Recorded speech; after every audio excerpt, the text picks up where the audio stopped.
अमरावती शहरची जी police भरती आहे त्याच्यासाठी दिनांक 19 जूनपासून पोलीस भरती सुरू होणार आहे। एकूण 74 पदांसाठी ही भरती आहे।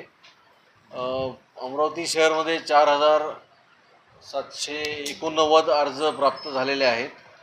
त्यामध्ये महिला उमेदवारांचे 973 महिला उमेदवारांचे अर्ज प्राप्त झाले। एकूण यामध्ये संपूर्णपणे पारदर्शक अशी पोलीस भरती होणार असून आपल्यामार्फत सर्व उमेदवार ज्यांनी अर्ज केलेले आहेत सर्वांना आवाहन करण्यात येत आहे की कुठल्याही आमिषाला बळी पडू नये। कोणत्याही दलाल किंवा कोणताही पोलीस किंवा कोणी नातेवाईक असेल ते खोटे आमिष दाखवत असतील पोलीस भरती करून देतो अशा कुठल्याही अफवेला किंवा आमिषाला बळी पडून कोणालाही काही पैसे देणे किंवा प्रलोभन देणे अशा कुठल्याही याच्यामध्ये पडू नये। उमेदवारांनी आपला व्यवस्थित परीक्षा द्यावी। संपूर्ण भरती ही पारदर्शकपणे होणार आहे यासाठी सर्वांना आवाहन करण्यात येतं। तसेच ज्या उमेदवारांनी 2 किंवा जास्त पदासाठी वेगवेगळ्या पदासाठी अर्ज केलेला आहे आणि एकाच दिवशी त्यांची परीक्षा आली आहे असं त्यांना जर प्रॉब्लेम झाला असेल तर त्या उमेदवारांनी कुठल्याही प्रकारे घाबरण्याचं काही कारण नाही। त्यांना संधी त्यांची जी आहे वाया जाणार नाही।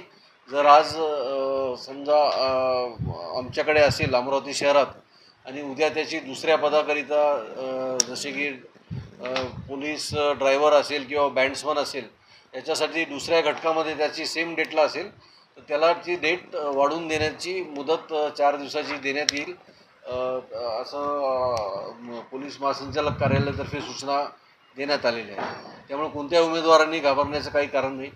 तसेच पावसाळ्यामध्ये भरतीमध्ये काही प्रॉब्लेम येऊ शकतो अशी बरेच उमेदवारांचं शंका आहे असं आम्ही मीडियामधून ऐकलं होतं। तर सर्व उमेदवारांनी निश्चित राहावे। सर्वांना समान संधी उपलब्ध करण्यात येईल।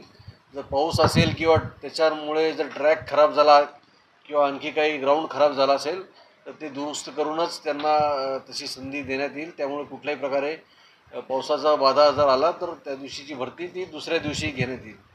त्यामुळे कुणी त्याच्यामध्ये काळजी करायचं कारण नाही। सर्वांची भरती व्यवस्थित आणि नियमानुसार सर्वांना समान संधी देऊनच घेण्यात येईल। याच्यासाठी सर्व उमेदवारांनी निश्चित राहावे असे मी त्यांना आवाहन करतो। तसेच जे बाहेरगावचे उमेदवार आहेत ज्यांना काही अडचण आहे राहण्याचा प्रश्न झाला असेल तर अशा उमेदवारांसाठी आम्ही वसंत हॉल येथे त्यांची सुविधा त्यांना देण्यात येईल। पोलीस मुख्यालयाचा जो वसंत हॉल आहे त्या ठिकाणी येऊन ते थांबवू शकतात रात्रीच्या वेळेस। कोणीही बाहेर झोपू नये किंवा बाहेर रस्त्यावर किंवा कुठेही बसस्टँडवर किंवा इथे त्यांनी थांबवून अडचण झाल्यास तात्काळ पोलीस मुख्यालय येथे संपर्क साधावा। वसंत हॉल येथे त्यांना राहण्याची सुविधा देण्यात येईल। तर आपल्यामार्फत परत एकदा आवाहन करतो कोणाला कोणी प्रलोभन दिला कोणी आमिष दाखवला भरती करण्यासाठी तर त्यांनी तात्काळ वरिष्ठ पोलीस अधिकाऱ्यांशी किंवा जवळच्या पोलीस स्टेशनशी संपर्क करावे किंवा जे अँटी करप्शन विभाग आहे लाचलुचपत प्रतिबंधक विभाग या ठिकाणी सुद्धा ते त्याची तक्रार देऊ शकतात।